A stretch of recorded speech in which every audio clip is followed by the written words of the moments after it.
me for my tardiness. But this right here is our annual board meeting that we have where we pick and select officers. All right. So what we're going to do is this is for today. Okay. And I want to remind everyone, will you please speak in the mics so that they can, the recording secretaries can hear everything that we're saying. It makes it so much easier when you're dictating notes. All right. All right, let's move forward in this meeting. All right. First, let's have a roll call, Vicky, or is it going to be Diane? All right. It's here. Here. I'm sorry, Dana, and I said your name wrong. Miss Harris, Here. Miss Allard, Miss Beck, Miss Crane, Mr. Harris, Miss Kemper, Miss Peel, Here. Mr. Pusateri, Mr. Rippey. Here. All right, do we have a quorum? Thank you so very much. All right, now we're going to have the introduction of the Louisville Metro Housing Authority Commissioners. We have the LMHA Executive Director who's going to do that piece of it. Thank you. All right, so to introduce all of our commissioners, I'll introduce everybody, even if they're not here. Yes. Yes. Okay, great. So as you know, our mayor, Craig Greenberg, serves on our board. His designee is Shan Kemper. We have our current chairperson, Pastor Gina Harris. Miss Meredith Allard. Miss Nichelle Beck, who's not here. Miss Karen Crane, who's not here. Mr. Larnell Harris. Miss Leah Peel. Hey. Mr. Joseph Pusateri, who's not here, and Mr. John Rippey. Would you like me to say a few words about each? I'm just kidding. That's our All right. board. What a Well, wonderful thank board. you. Thank you. And we have a wonderful board. Let's move on to the introduction of the board of the officers that are nominees. Mr. Rippey, would you, not chairman, but chairman of the committee, governance committee, will you please Yes. give us the nominees? We recommend for nomination Chair Gina Harris, Vice Chair Leah Peel, and Treasurer John Rippey. All right. All right. So let's go ahead and have the election process. Now, what I'm going to ask each and every one of you all, for each and every one of these, we'll say the chair, the one that's a nominee for the chair, and then you all will say, do you approve? And then everyone will say aye or nay. All right? Ayes have it, nays don't. Oh, no. All right. So let's do it. Let's do it first. Let's do it I first. like that. All right. The chair, for the chair, the nominee for the chair is who, Mr. Rippey? Gina Harris. Gina Harris. All right, I cannot vote, but all those in favor say yay. Yay. All right, any opposed? All right, well, in that way, we'll go ahead and say that Gina Harris is still the board chair, all right? Right. All right, we now have the vice chair. Leah Peel. Would be Miss Leah Peel. All those in favor, say aye. Aye. Any? Yeah, say yay. Do we have any nays? All right. Leah Peel will be our vice chair. Thank you. All right. Now let's go to our treasurer. Oh, yes, that is me. Our treasurer, the one that that has been nominated for our treasurer is Mr. John Rippey. All those in favor say yay. Yay. Any opposed? Any nays? All right, Mr. John Rippey, you are now our treasurer of the board. Congratulations. Congratulations. I also want to remind you that as the chair, as the treasurer of the board, you will also be now a part of the finance committee. So I just want to make sure that you understand that. But we would like to also keep you, just so you'll know, keep you as our chair of our governance committee. Do you mind both positions or having both? Okay, thank you so very much. All right, we can move further. Well, congratulations. That was a real nail biter. Yes, well, I really appreciate the new members that are coming on as the in these positions, because for a long time, we have not had these positions filled. So this will be the first time in probably a couple of years that we've had these positions filled. So thank you all for, number one, agreeing to it, and for you all saying yay to the individuals that were approved in our governance committee. So thank you all so much for everything. All right. Now, is there any other business that may legally come before the board for today? For the annual. Yes, for our annual meeting. Does anyone have anything else? Are there any announcements or anything that we're missing? All right. Well, and as a last word, I would like to go ahead and ask for a dismissal of this meeting. So may I first have a, what is that called? Motion to A adjourn. motion, right, thank you, Vic, to dismiss.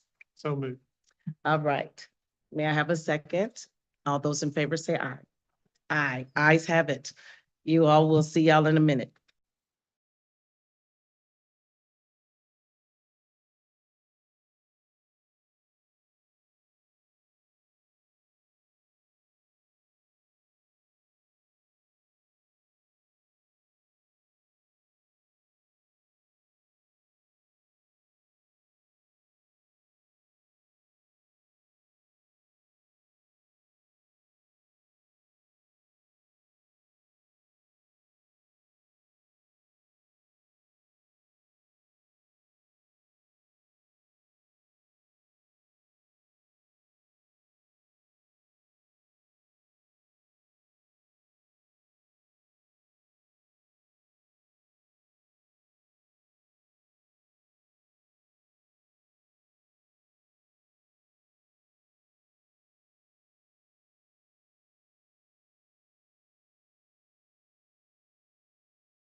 for July 21st, 2026.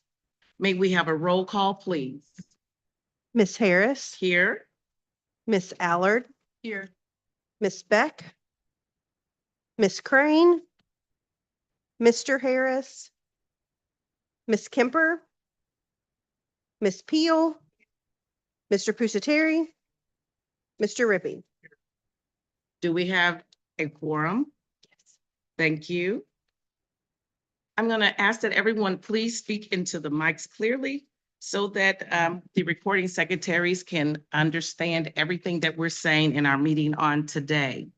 The next thing that our agenda call for is announcements. Do we have any announcements that we would like to make? All right, as far as the public comment period, we do not have any speakers that are scheduled for today.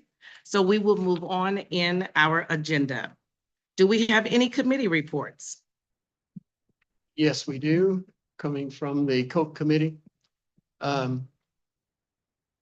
met this young man this afternoon, James Taylor, who comes to us from Jeffersonville Housing Authority. Boy, I don't know why they let this guy. I don't know what happened there. He is a gem, and his heart is in what is going on here at LMHA, and he is coming to give his first report from FSS to this committee for the first time. James.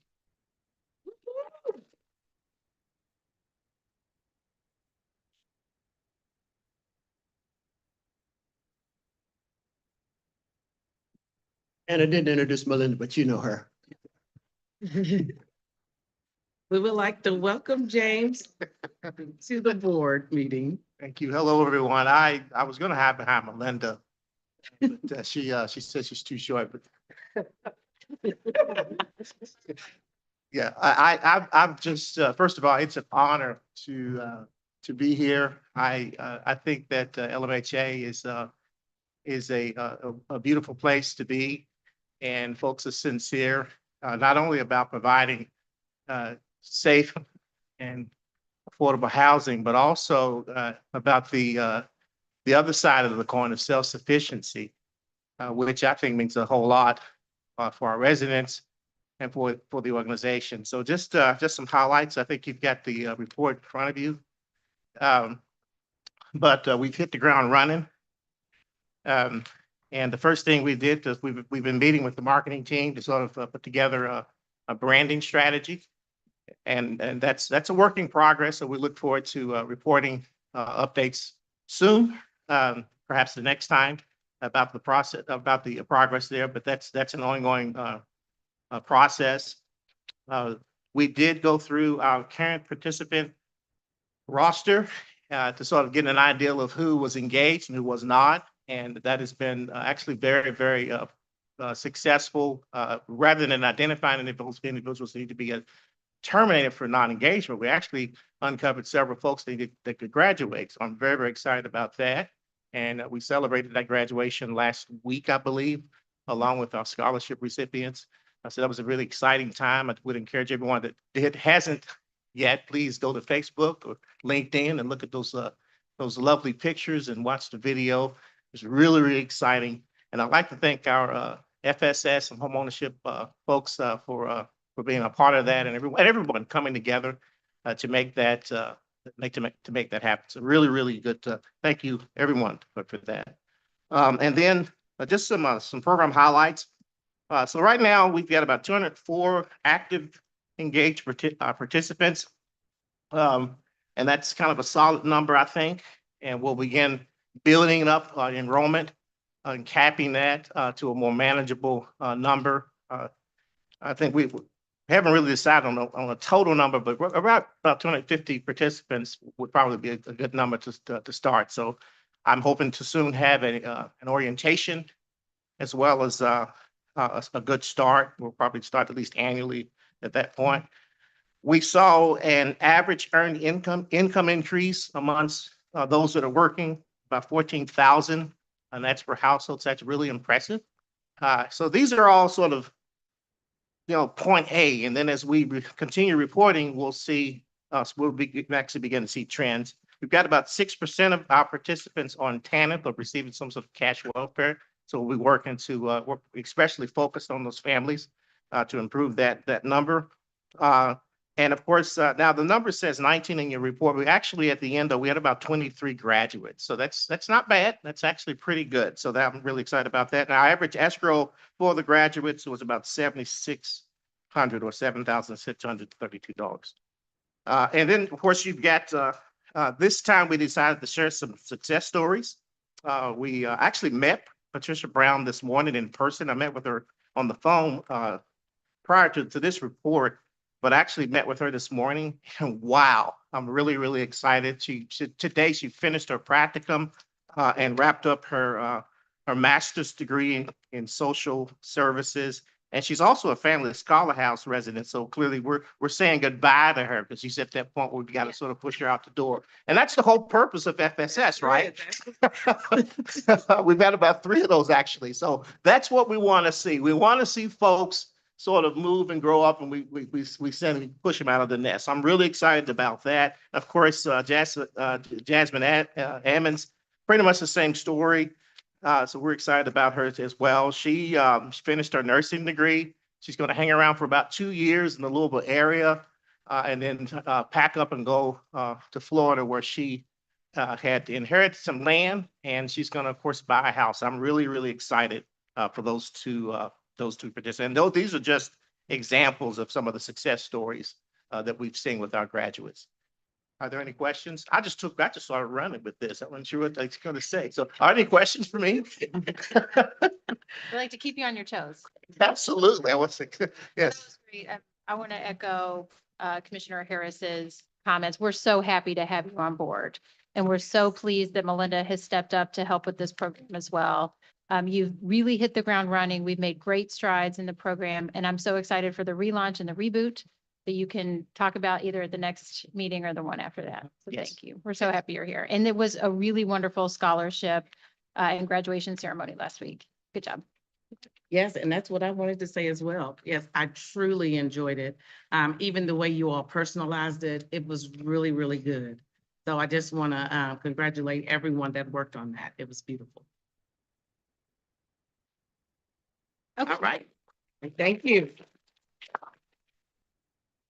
And thank you, Commissioner Harris. All right, let's move on. We have the approval of our minutes. This is our regular board meeting. That was June the 16th, 2026. May I have a motion to approve? May I have a second? All right, all those in favor say aye. Aye. The board meeting minutes is now approved. Moving on to our resolutions. Resolution 5A. Approval of modification of Louisville Metro Housing Authority Board Committee structure and adoption of third amended and restated bylaws. May I have a motion to approve, please? May I have a second?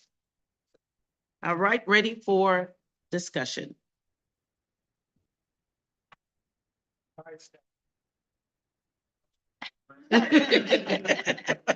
Got it. What page, what number? Thank you all for giving me the opportunity.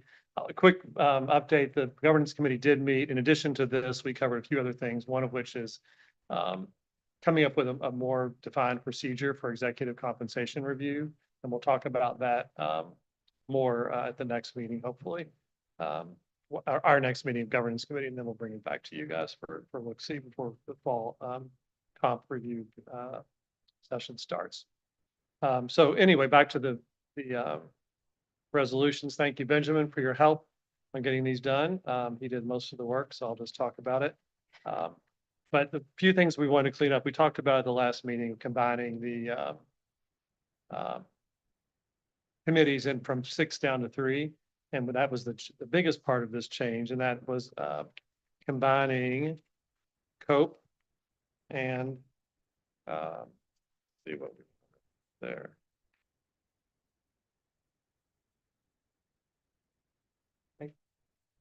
Yes, including safety and security and with COPE, including strategic planning and with finance and audit, and then including personnel and with governance. So we went from those 6 down to 3. And so that the bylaws have been changed to include that. We updated the address. We updated a provision that was not clear about what happens when a person leaves the board and who comes in to serve the remaining part of their term, what happens with them. So that's been clarified in here, and that person's gonna, when that happens, a person will then stand for reelection the next year. So that, those are the three big things. Anything, a few nits that we picked up, but nothing significant. All right. Questions? All right, thank you all. All right, since we don't have any questions concerning this, I was actually in on that meeting and, John did a great job. And everything that, went on in that meeting, everything else is stayed the same, so it's static, okay? Those were the only changes that were done. So we're now ready for the vote. All those in favor say aye. Aye. Any opposed? Any abstain? All right, resolution 5A is now approved. Moving on to resolution 5B. Resolution 5B. Authorization to renew the annual environmental consultant contract. May I have a motion, please? May I have a second? Second. It's been motioned and second, ready for discussion. Hi, good afternoon, everyone.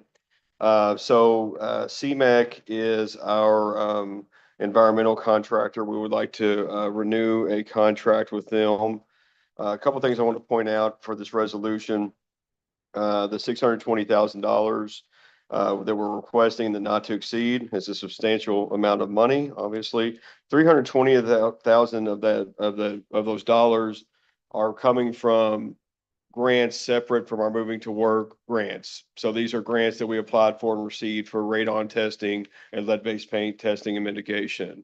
So we are seeking approval to expend those funds. However, they're only $300,000 from the not to exceed would be coming from our moving to work, the funds that typically run our programs, our grant funding.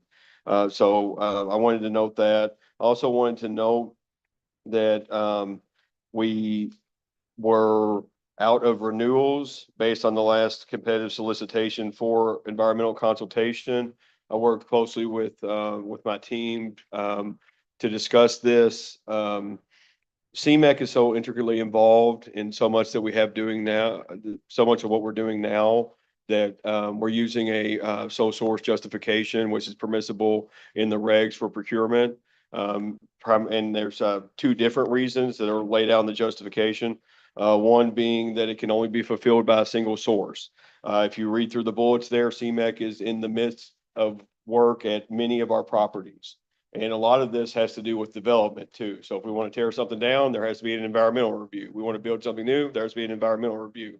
So CMEC has been working with Pam's strategic initiatives team as well, in addition to their day-to-day work with lead-based paint, mold, asbestos, that type of thing.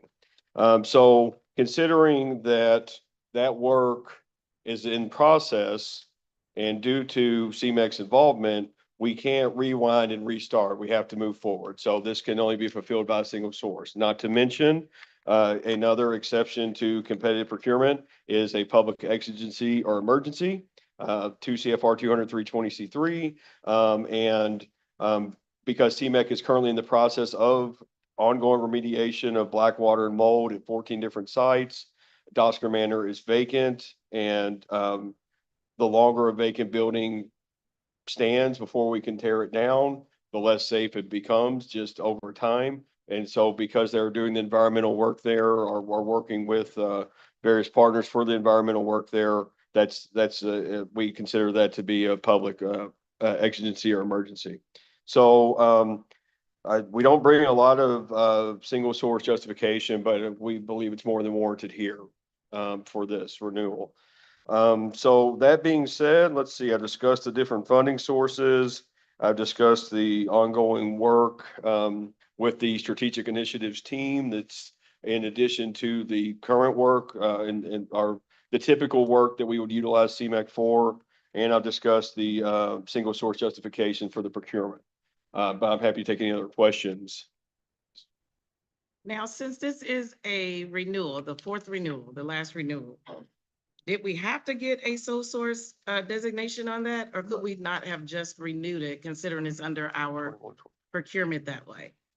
We were out of, So you were out of renewal, Yeah. so now we're doing it, so this is Yeah. not really a renewal, it is, it's more of a new contract that um, was done as a sole source. if, I'm more than happy to make a verbal amendment to say authorize entering into a sole source justified contract with the Yeah, CMEC. I think that's the best way to do it. Yeah. Great, okay. Okay. Anyone else have any questions?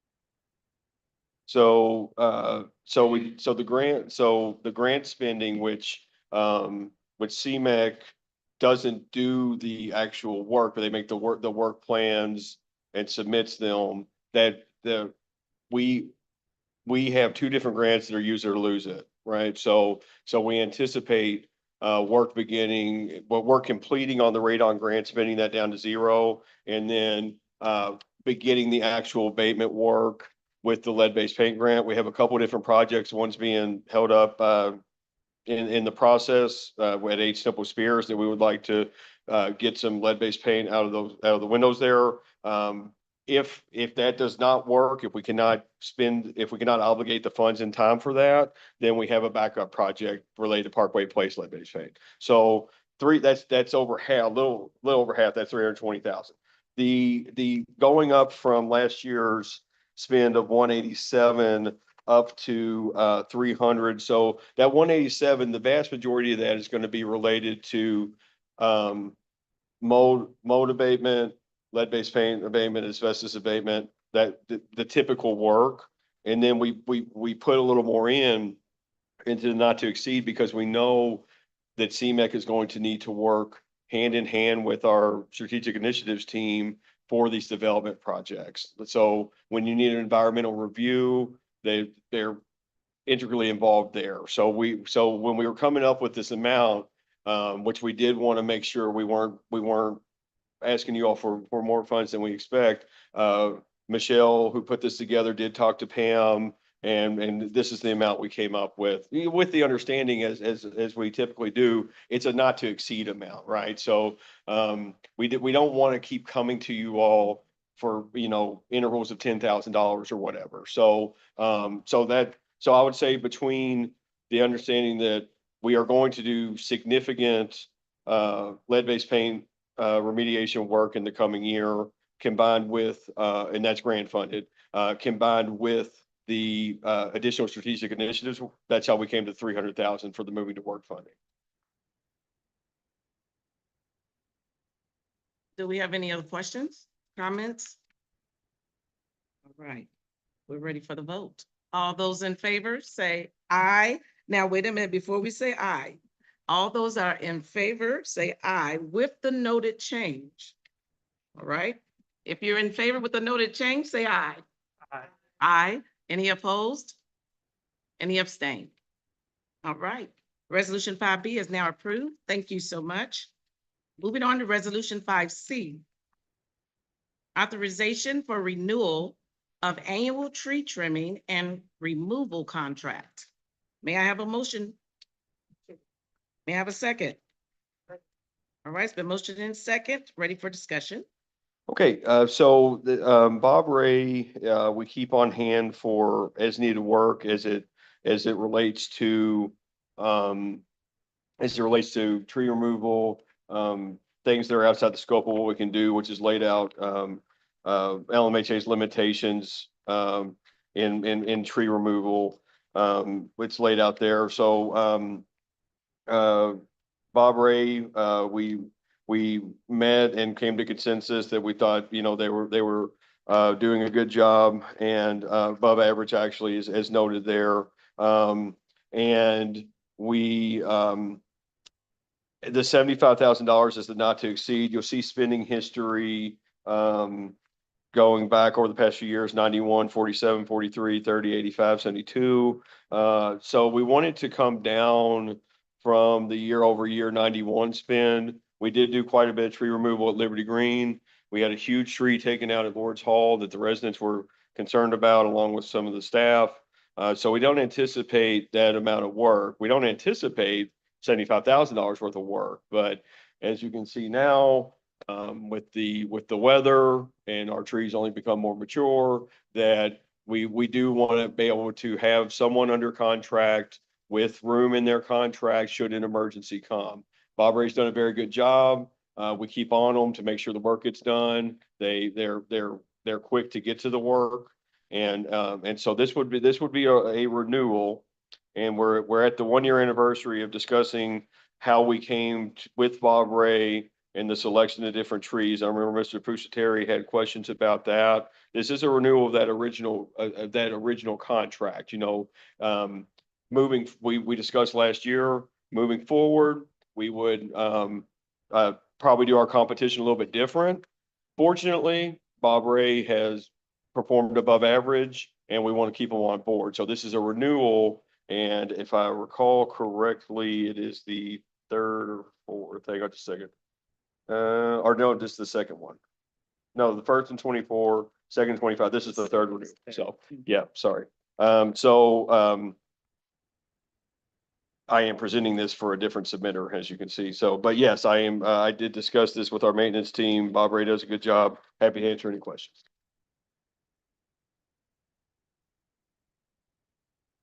Right. No one have any questions? No concerns? All right. We're ready for the vote. All those in favor say aye. Aye. Any opposed? Any abstain? Resolution 5C is now approved. Thank you all. Thank you. We appreciate the work that you're doing. All right. We're going to move on in our agenda. We're now going to have the executive director's report. Let's receive her at this time.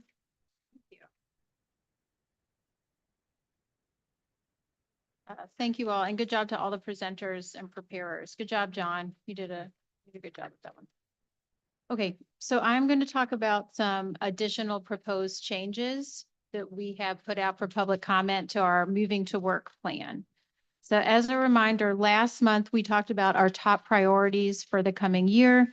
It was number one, financial sustainability of the agency, number two, housing portfolio stabilization, and number three, increased opportunities for residents and voucher holders. And as you might remember, within the financial sustainability bucket, we're looking to achieve a balanced budget by fiscal year 29. That is a lot of work to do between this year, where we are projecting a $20 million deficit, to a balanced budget. So we are looking at all possibilities to get us there. Today, what we're going to talk about is using our moving to work flexibility to serve more people with less subsidy. So, as an additional reminder, as a moving to work agency, LMHA can request permission to waive HUD regulations to reduce administrative burdens, save funds, or increase self-sufficiency. So we can propose changes, we can propose activities, and then HUD either approves, questions, or says no. We recently used this flexibility to eliminate the utility reimbursement payments. And you'll remember we had a lot of discussion about that and some other changes to our Section 8 program. We have honestly not heard a lot of feedback from the community. I think we did a great job communicating to folks why we were making that change, which was to avoid terminating assistance. And we, I think, did a good job preparing voucher holders who received ERP payments.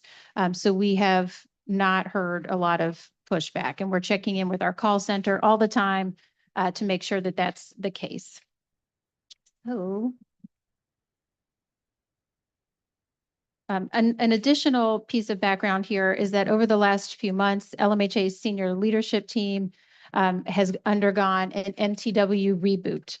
So we had 5 very long senior team sessions where we really drilled down into the statutory requirements of MTW, the goals and priorities of MTW, and various options that we could explore to save money, stretch our dollars further, innovate housing solutions, serve more people. We also had, on top of those 5 sessions, several smaller group discussions. We discussed modernizing our goals, maximizing our inputs. We scoured over 100 moving to work plans from public housing authorities all throughout the country in order to elevate the top ideas. So this is just a background slide to tell you that what we're about to propose or explain to you was not created in a vacuum. It was not created overnight, and it is very well informed by best practice across the country. So we have 3 new proposed MTW activities. The first, and I'm going to go through this, we'll send you this, and we will be available if you guys want an additional briefing. If you have any questions, we really want to make sure that everybody's fully digesting these changes because they are pretty big changes from our current practice. The first proposed activity is to reduce the timeline for notification to landlords of lower payment standards in our Section 8 program. The second proposed change is to simplify rent calculations from 30% adjusted income to 28% gross income. And our third and final major proposal is to modify or eliminate utility allowances. Don't worry, we'll go through all of these. So talking about payment standard changes, if you have any softball questions about this, I will answer. Anything more difficult goes to Camille or Jonathan, who are here in the room. So payment standards are how much rent Section 8 will pay for a unit based on a percentage of fair market rent, which is a standard set by HUD. Currently, all of LMHA's payment standards are actually above 100% fair market rent. HUD regulations require a very long timeline, basically 2 years, to notify landlords of changes. So if we wanted to say, instead of paying you 110% of fair market rent, we're going to change that to 100%, we would, by HUD regulation, have to give a 2-year timeline. Changing these payment standards is one of HUD's top suggestions right now to help agencies like LMHA that are in shortfall get out of that shortfall. But if we did this today, we wouldn't see the fruits of that for 2 years. So what we are proposing in the Moving to Work plan amendment that's out for public comment right now is to reduce that timeline to 30 days. So we would put notice out. If HUD approves this, we would start letting landlords know that we have made this change and we will be able to do this with 30 days notice. And then we would hit the ground running if we need to in January. Bye, Angel. See you later. See you later. Angel's leaving, everybody. Okay, I'm sorry. This is a very serious presentation. I just needed a joke. Okay, so that is payment standard changes. That doesn't mean that we're definitely changing the payment standard. That means that it gives us the flexibility to do what we need to do to serve everybody that we're currently serving.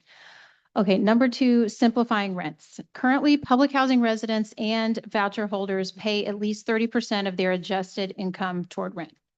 The adjustments include several things that are very complicated and frankly, very difficult to understand for landlords, voucher holders, and, opens up to the possibility of many errors in administering the program. LMHA is proposing to lower the percentage of rent paid and eliminate deductions. So the new rent standard, if HUD approves this, would be 28% of gross income. So, okay. Next up, utility allowances, which are different from utility reimbursement payments that we discussed last time, but they are related. So if voucher holders pay their own utilities, they are currently granted a utility allowance as part of their rent calculation. The utility allowance is based on a standard set by LMHA and approved by HUD. We are proposing 2 options to potentially change how utility allowances work. The reason we're proposing 2 options is because we are uncertain about our Section 8 budget situation.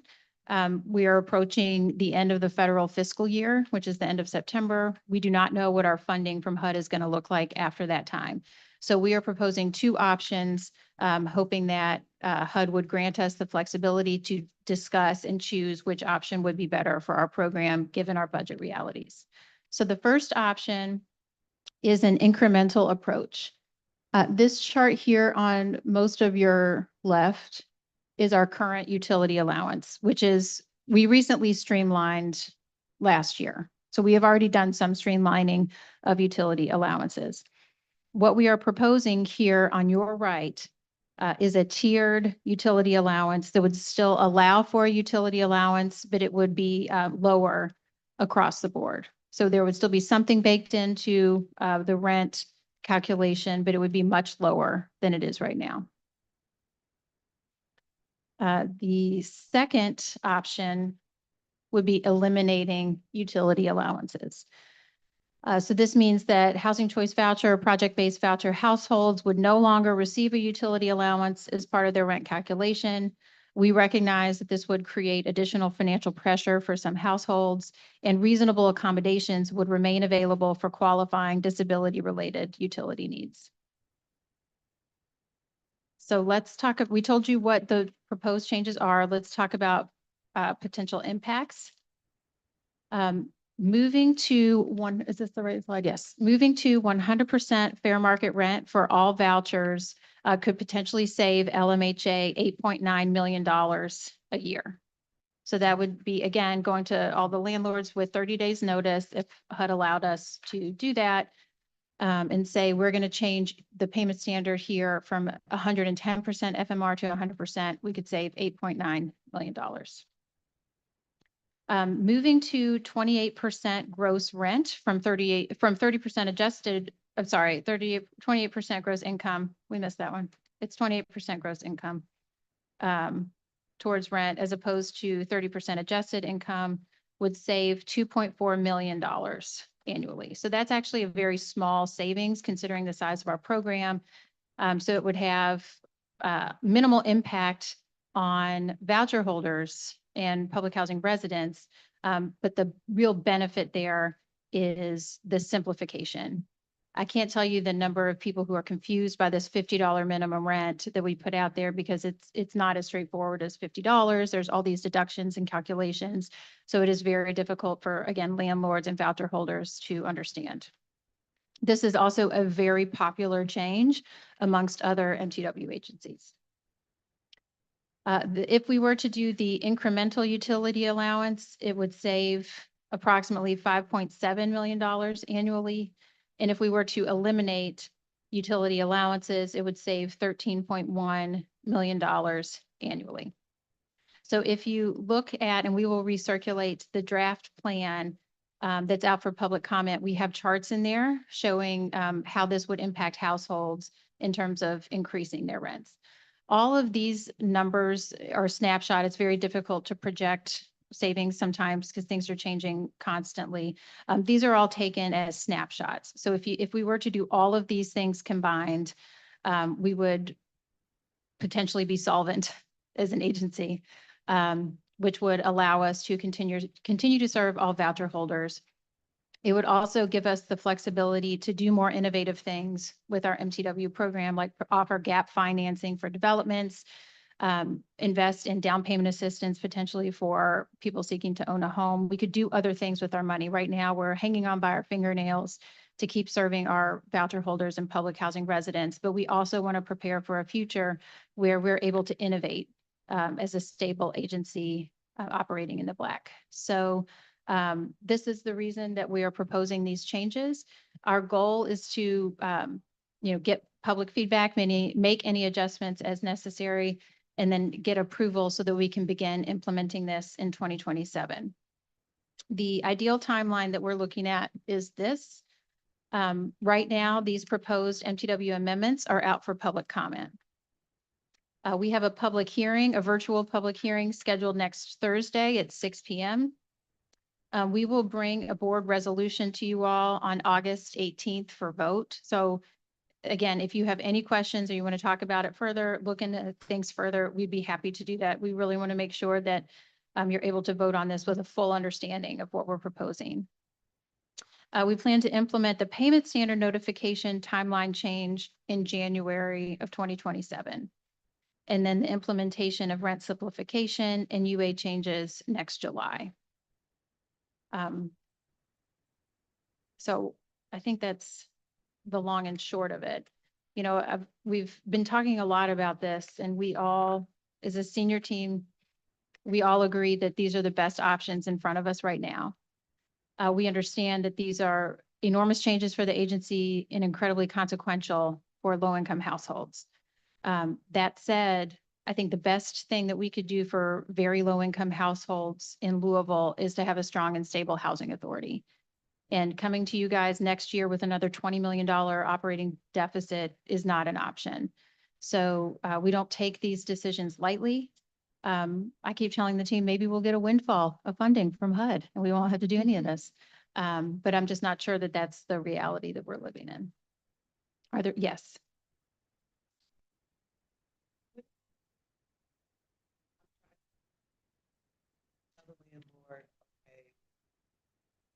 Can you speak into the microphone?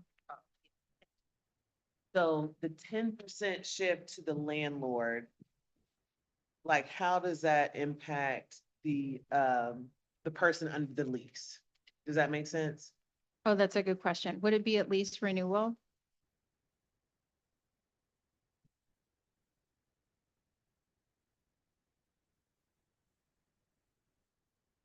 So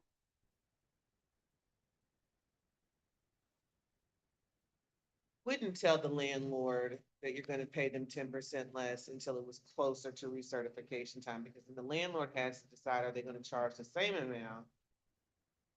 And that 10% needs to come directly from Well, the, we could notify them that the change is planned. okay, And then at the resident's next certification, we would make that change. So we can notify them in my, tell me,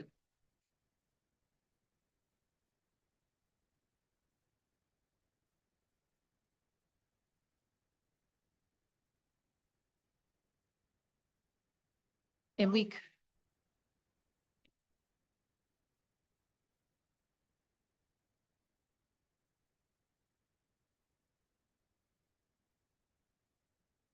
and then we could process an interim change for each person. If and we then needed to the do that. voucher holder has to, again, the landlord has to decide, are they changing the rent or not? Can you Does speak voucher into the holder microphone, please? The additional 10%. Did you all want to get anyone in the audience a mic? Does we need someone out there for that? Thank you so much. Just hand it to Camille. Or Jonathan. Sorry, so Leah, say it again. So again, if you tell the landlord, we're gonna pay you 10% less. Well, so that's not actually how it kind of works. So payment standards are set. Landlords set their rents, whatever they're gonna be. Usually they do look at the payment standards to see how much is what they think is, what is HUD paying? You know, what they think they can get. Once again, they still have to go through rent reasonableness. So even if it was, even at 100%, it could still not meet rent reasonableness. So like, there's a couple of things that need to happen in between there. So the payment standard is not necessarily what's going to be driving the landlord to change their rents per se, but it does, it will force landlords to say that they have to stay within that range, that under that range. Or, but if the voucher holder is still under lease Mhm. and this change occurs in the middle of the lease, and they would be responsible for the difference. So yeah, it'll end up getting calculated to where the tenant will have to absorb those adjustments, yes. Okay. It could. Separate from.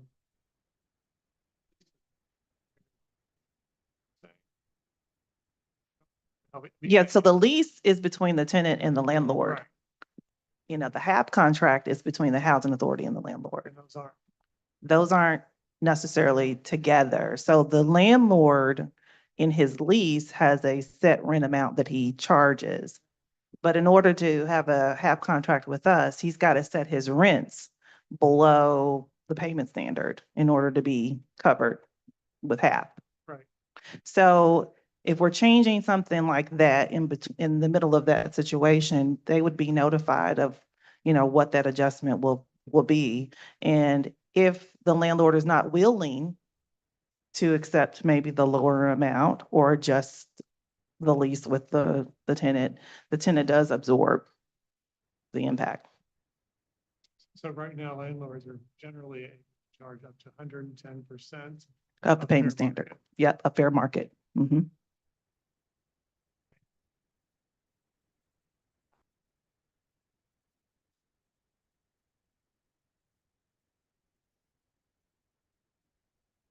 Well, we're gonna drop it to 100. Mhm.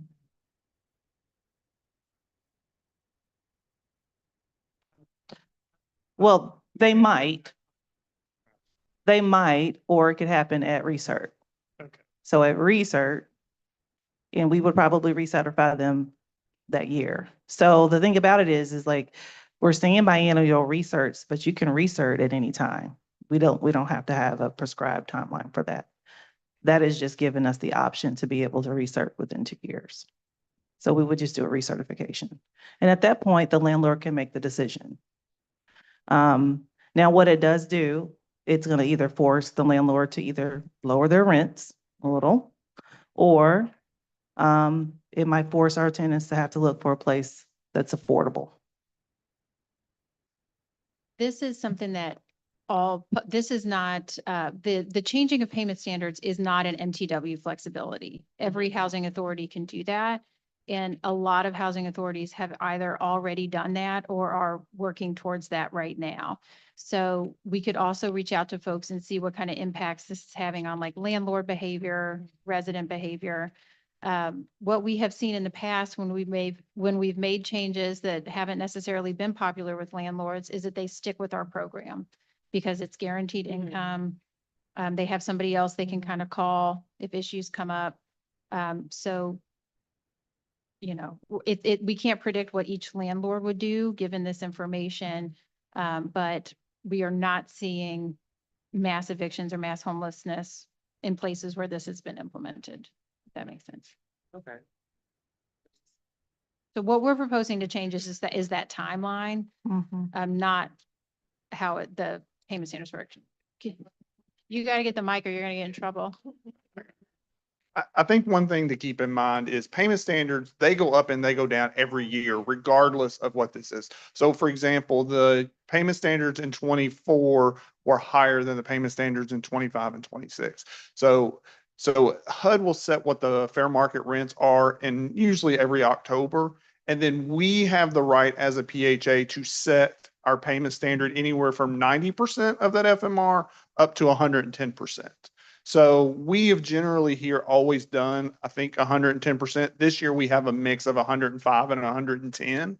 But the main thing with this notice is normally when a payment standard goes down, just in a regular year, what we have to do is we have to process the research, then we have to give them a higher payment standard. And at the next recertification, we have to determine whether the payment standard for that new year has gone up or gone down to determine what the family benefit is. What this does really allows us to do is only when we look at it, we just have to look at the current year payment standard. And if it goes down, there's just not that year's notice that we have to give. So this just offered us a little bit more flexibility than trying to delay it, kind of kick the can down the road a little bit. This gave us the opportunity to lower it now. So I think that's one thing to keep in mind is payment standards already go up and go down. They just don't go up every year. So this isn't something that's going to be a major change. It's just, it will be more of a communication issue. So.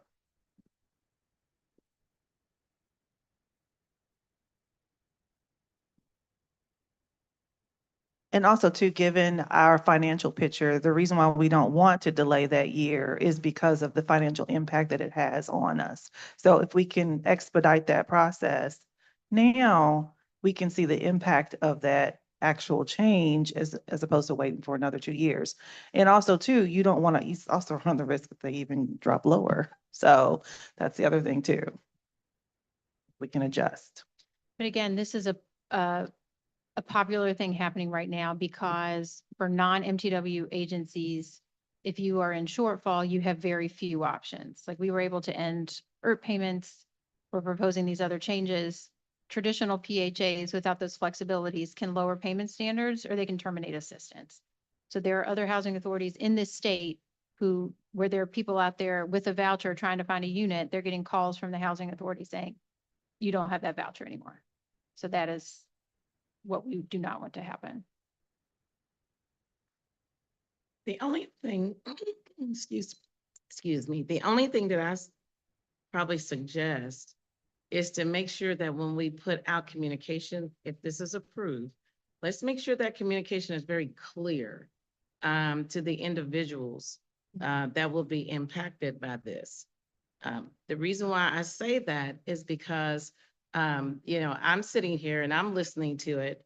And when we talk hood, it can go over someone's head, And when we talk all of these percentages and this and that, it can go over their head. I think we need to be very clear, so that the individuals really understand what they will be responsible for.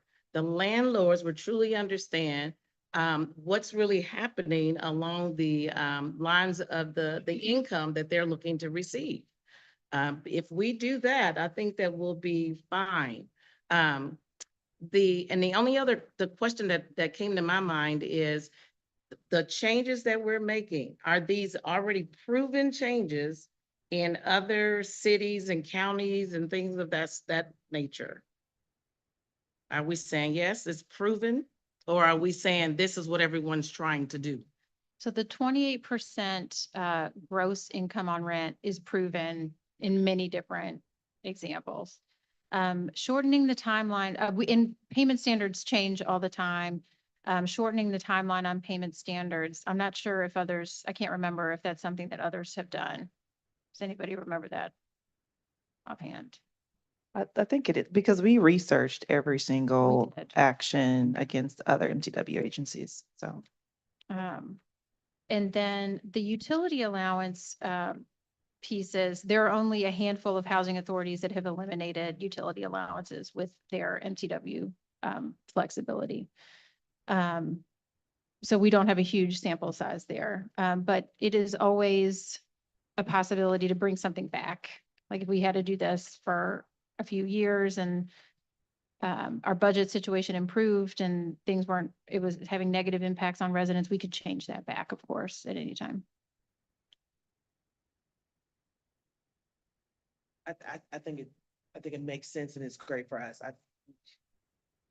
My only hesitation is, again, for the voucher holder, like, as long as it's not in an instance where it's like, oh, well, now you owe us an extra $130 every month, and you're not making that decision at lease time, which when you would typically expect to say, okay, I Yeah. agree to this amount, I'm gonna budget for this amount, versus like, nope, you just owe us some money. So what we can do is for either before next board meeting, when we're sending out communications to you all to explain things, or at the next board meeting, we can present to you what the timeline would look like from the voucher holder's perspective. Because what we've kind of laid out here is our communications timeline and our expectations for proposals, approvals, et cetera. But we can lay it out for you, what it would look like for a landlord and a voucher holder, as all of these changes would take effect. Because I think that could help clarify. And I see what you're saying, like, we would though give enough notice, I think, that people could start to understand, like, okay, I'm going to be recertified at this time, my rent's going to go up or down. For the ERP payment changes that took effect in July, so we did not send any ERP payments out July 1st, as we typically would. And we started communicating with folks in March about these changes. We sent letters at that time, and then people got their specific letters with what was changing for them. I think in May. By the In end of May. May, everyone had their. So that was just an example of how we communicated it this time. And we would have a longer horizon next time because we're getting this done sooner. And just so you know, we typically start processing, and we've been doing a pretty good job of staying on that timeline. It's usually 120 days out. So 120 days out, when we know that we have to process a change, that process and notification starts pretty early. So just like we did with ER payments, we would definitely make sure that we get correspondence out, explain the changes. We'll offer the same thing we did with ERP. We'll offer community meetings to be able to have people come in and ask questions and things like that. try to answer those questions, and then we'll move on from there. I do think we did a great job with getting the IRP information out, and it seems to be pretty clear. So we haven't had a lot of responses of people like not knowing. I don't think we really had any hardly, because we did a good job of really kind of covering all those communication bases, because I too believe is very, very important to make sure that everyone gets enough notice and that they understand what the changes mean. What other questions or concerns do you guys have? I have a question. I just want to hear more about the utility allowance, because I know when I was a Section 8 voucher holder, like that was a very confusing thing for me, like you explained. And so I'm curious to know like what's going to make it easier when people are looking at their voucher when they first get it, or if public housing, like what that looks like. How's that going to be easier? So this would only apply to voucher holders, because in public housing, folks aren't paying their utilities. But for the voucher holders, this would all be simpler for people going forward. And to explain that further, turn to Jonathan, who grabbed the mic. Yes, that would be, technically it would be easier for families because just to kind of use what we did this year, you know, it used to be you had this chart that you had to go in and circle all the numbers. Well, this year we went to the flat amount. So if you had a 1-bedroom and you're responsible for utilities, this was the amount that you plugged in. But with the change, if we eliminated that, we would have to change our wording and our verbiage, just saying this would be the most that you could get for rent. And then we wouldn't take any type of utility consideration in there. So it would be a drastic change in how we notify them, because they would truly be looking at it more as just rent, not rent plus utilities. And I think for most people, they know Section 8 as a rental assistance program. That's really why it was created, what it's for. So, I mean, this is essentially going back to that, just paying the rent.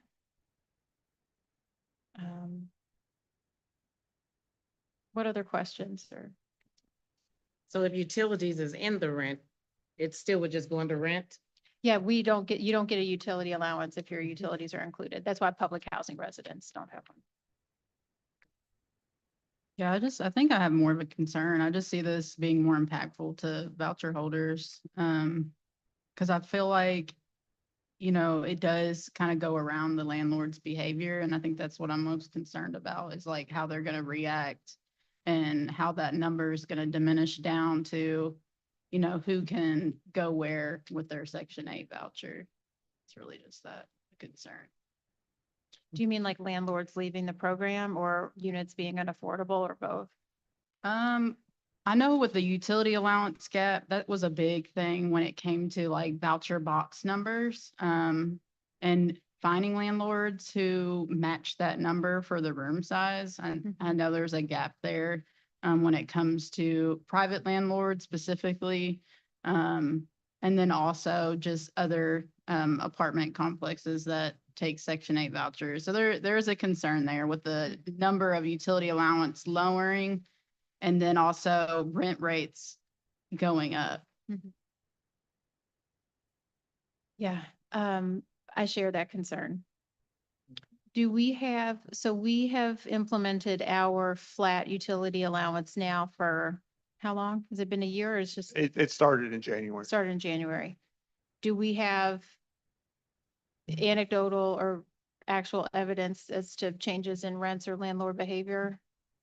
I mean, I know from the standpoint of like any type of landlord concerns, we've met with 2 landlords, and it's honestly more because they had like LIHTC units and they needed to understand some of the calculations and those sort of things. But overall, we've not received any type of negative feedback. A lot of landlords like it in the fact that it's easier. They don't have to circle, figure out if the tenant's paying water, heating, and, electric, water, sewer, trash. They're not having to circle all the numbers. They just have one flat number. But in your instance there, you're talking about, landlords accepting that. The one thing that they would be able to look at if we went to the route with no utilities, it truly would be like, this is the amount of rent that the tenant qualifies for. And the landlord would have to know whether or not that's an amount that they can accept. The one big difference is where you're referencing the utility chart. This does make it to where like all the utilities is the tenant's responsibility if the landlord didn't pay any of them.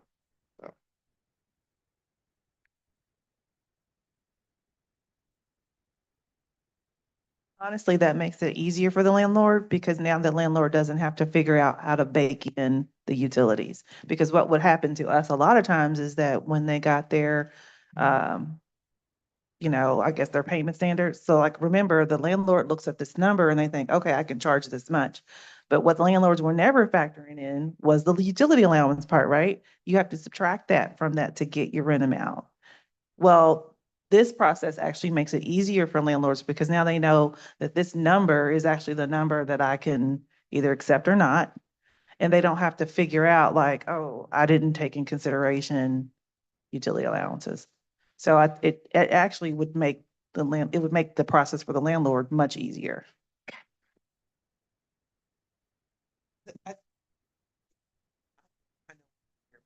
Yeah. So, What do you mean? I'm just kidding. yeah, like, if I get it being much more straightforward, I could see how that helps to simplify things, and if voucher holders are having issues finding units, or, I mean, we'll hear about it. That's the good thing about, having an open forum at the meeting, so we shall see. And what we're going to come to you with in August is approval to send this to HUD for approval. So we still have, this gives us options. And then we will come back to you and let you know how we see our budget situation shaking out, the federal budget situation shaking out, and which path we anticipate taking. So this is a step. It doesn't mean that we're definitely doing option one, option two, all of the above, or none of the above. It means we are trying to give ourselves as many options as we possibly can to get out of our budget shortfall. I will also say that back when we started talking about our budget shortfall and eliminating our, we talked about even when we're not in a budget shortfall, what the MTW flexibility allows you to do is say, do we want to serve more people but pay less of their rent, or serve fewer people but pay more of their rent? And traditionally, LMHA has been very generous in terms of how we subsidize each individual person. And there's nothing wrong with that. But also we have a closed waiting list in Section 8 with 4,500 people on it, and that's been closed for years. We have partners banging on our doors every day saying, you used to give us these special referral vouchers, can we get them back? And we're saying no to everybody. We closed our public housing waiting list so that we can process what we have. We have almost 9,000 people on the public housing waiting list. So it's also kind of balancing, are we able to serve more of those people who would be desperate for any kind of help? And so this does give us an opportunity to try to serve more people with less subsidy. And that, I think I told you guys this before at our last all staff meeting, we really laid out very transparently our budget situation and the options ahead of us with moving to work. And we asked everybody just, be honest with us. Do you think that we should serve fewer people but pay more of their rent, or serve more people but pay less of their rent? And overwhelmingly, our own staff who does this every day, many of whom come from lived experiences, said we should be serving more people and paying less of their rent. There are so many people here that need help. It's so difficult to get to everybody. So that's my hopefully parting spiel for this month's presentation about, all of the reasons, not just budgetary, but also, from a scarcity mindset, we have to get to more people. Okay. Mhm.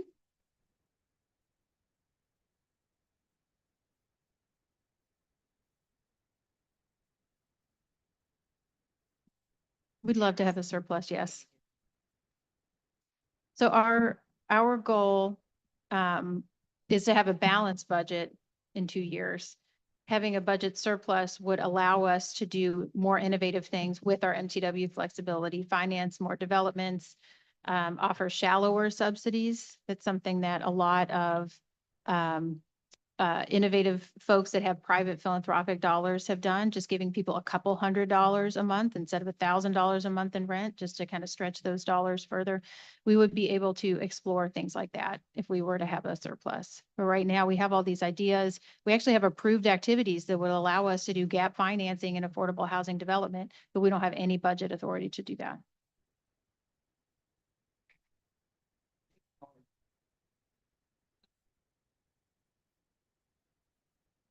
Yes. Mhm. Can you speak into the microphone, please? You're going to get in trouble if you don't speak in the microphone. So you, so here's all the savings we have on the expense side. And here's all the savings we are creating by diminishing our support. So if we implemented 100% of them, we would theoretically probably have a surplus that we would eliminate more than 20 million. If you were looking at that number, then you could kind of, I guess, decide how much pain do you want to inflict in order to get to the surplus. We're only seeing part of how you're chiseling away the budget. We aren't seeing the staff reductions or other savings that you're making on contracts and everything else that also are going to help cut the budget. Yeah, down, we if that can do makes that. sense. We can do that all together next month when we present this resolution so you could see. The truth is that our Section 8 program is so huge that making even small changes to each household add up to significant changes to our budget. Things like cutting down on contracts, not replacing staff positions. I mean, those are important and those are add up to big budget savings. Like when we got our new health insurance plans, we saved $2 million from what we were projecting to spend. But it's just really hard to cut on the expense side to the same scale as what changes to Section 8 make in terms of our budget. So we're happy to put that together so you can kind of Right, see the whole so, picture. Yeah, if you went to 100%, do the 28% on the gross income and you eliminated utility assistance, you save 24 million. So you more than wiped out the whole deficit. You now have $4 million surplus. That doesn't take in consideration what you save in healthcare and all these Right. other things. So then you might say, maybe we do 105% Yes. instead of 100 and start massaging the numbers with the goal still to have some surplus. But, and this is way out of my area of expertise. I mean, I have no experience in living with needing assistance to live and all that, but I can imagine for some people, every dollar is really a big deal. Absolutely. So that is exactly what we have to do. So we'll come to you with information on what we've cut on the expense side and the efficiencies that we've implemented. So you can see this is this is what we've done, this is what our gap still is, and this is how it could fill it. Now, I will say as a caveat, when we say we're going to implement these changes, it does take time for them to roll in. So it's not flipping a switch, suddenly we've saved 24 million. It does take time to roll in. But what we are asking your approval for is to give us maximum flexibility so that we can do that analysis and figure out what do we need to implement now to achieve a balanced budget and a surplus. Does that make sense? But we do have to do that constant watch. I don't think any of us want to flip a switch and do all of these things. The worst case scenario of 100% FMR for payment standards, 28% gross income towards rent, and also the eliminating utility allowances, like that's very harsh. And we do not want to have to do that. But we would rather do that than terminate assistance. But we won't know if we have to do that until we start to see how our budget projections are actually shaking out and also what is happening with the federal budget. If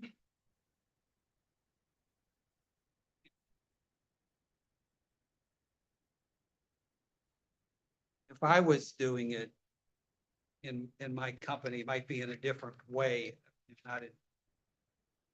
I would tend to say, okay, let's say utility assistance. We're going to reduce it to this much this year, and then we're going to reduce it this much next year. And it wouldn't be just gone. It would be a phased reduction over time that they would see and could plan for. But I don't know how that affects the total budget. It looks like you have the ability to do that. Yeah. I think that that's a good idea. And we kind of did the first phase of it when we went to this flat chart here that we're using as opposed to like multiple options that we had before. So we are getting information about how that went. That was one change. And so hopefully the next phase would be the less harsh option. Yeah, it'll be interesting because it does in many cases come out to flat numbers. You know, so a household might experience a reduction of 350 plus 100. Like, did you make an additional $450 this month? And if you didn't, then what? Yes, exactly. Because you're responsible for an additional $450. So we'll see. We'll see if a lot of people can handle the shift, right? I remember that experience for myself when things shifted at Beecher Terrace. It's like, well, really, like I do have this money, you know. So a good portion of people probably can absorb it, but it'll be interesting to see like can. Right. And I will also say that, you're required, each PHA doing any of these kind of changes is required to have a hardship policy. Okay. So that would be in effect. Yeah, that's definitely.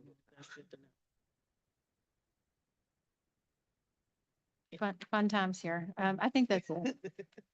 Oh, this is the good news. We had the scholarship ceremony that we talked about. And our family self-sufficiency graduates, we celebrated them last week. It was a wonderful ceremony. It was really a wonderful time.